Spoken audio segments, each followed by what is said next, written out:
જય ઘર ઘરવી ગુજરાત। નમસ્કાર સાથીઓ, હું અમદાવાદથી શંકરસિંહ ડુંગરસિંહ પરમાર, મેઘ માનવ પરિવાર સેવા કેન્દ્ર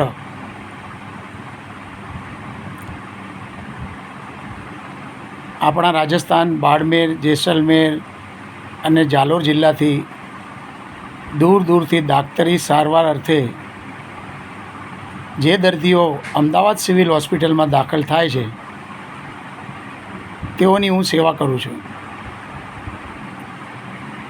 તેઓ માટે રહેવાની વ્યવસ્થા, જમવાની વ્યવસ્થા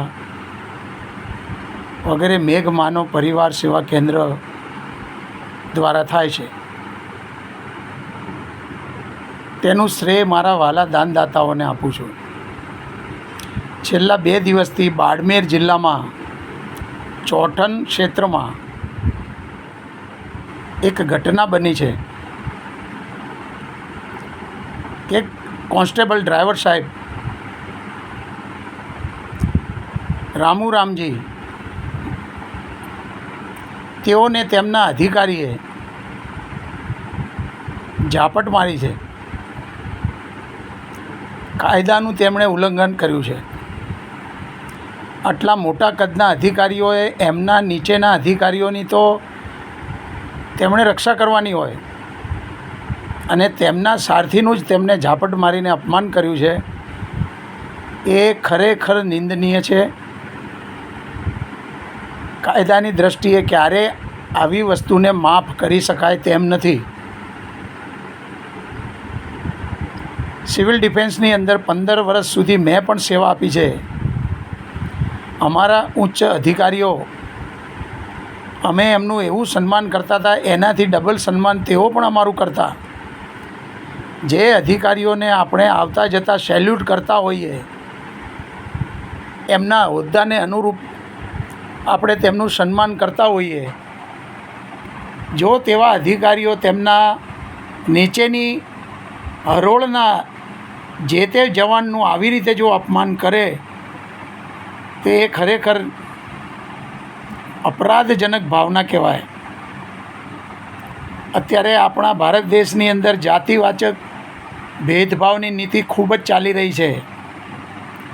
અમારા ગુજરાતના વિશ્વગુરુ નરેન્દ્ર મોદી સાહેબ, એમના ગુજરાતમાંથી હું આવું છું।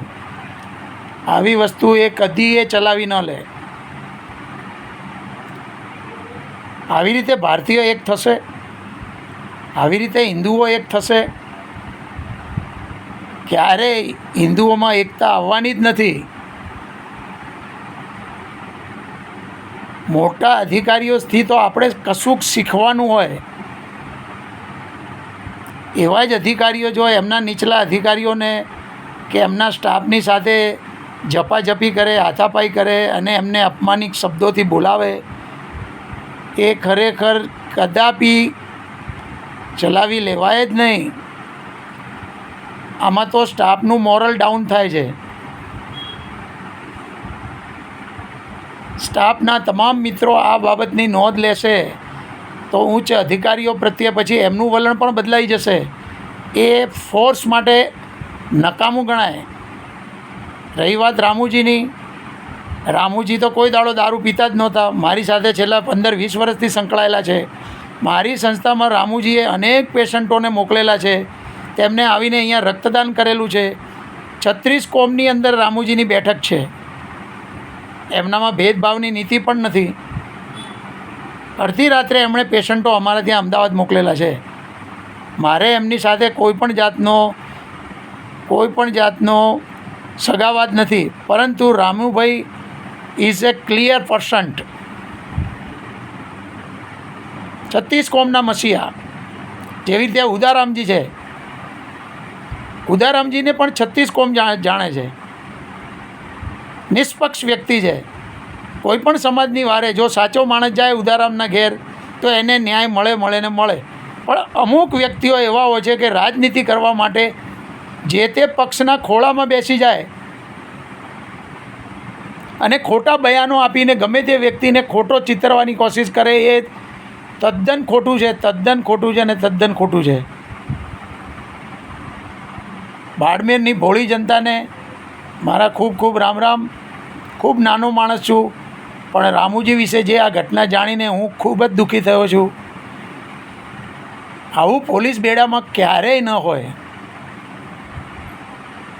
આપણા ઉપરી અધિકારીઓને મારી નમ્ર વિનંતી છે કે આ બાબતની નોંધ લો, કે જેથી કરીને નીચના વર્ગમાં આ મેસેજ જશે તો એની શું પીડા થશે. લોકોમાં જાત જાતના મતાંતર પેદા થાય છે. માટે આનો તાત્કાલિક નિર્ણય લો, કારણ કે સોશિયલ મીડિયામાં આ વાત જેટલી ફેલાશે એટલી જ ગવર્મેન્ટ માટે અને ખાખી વર્દી માટે ખૂબ જ નિંદાજનક કહેવાય. જય જય ગરવી ગુજરાત, જય જય ગરવી ગુજરાત.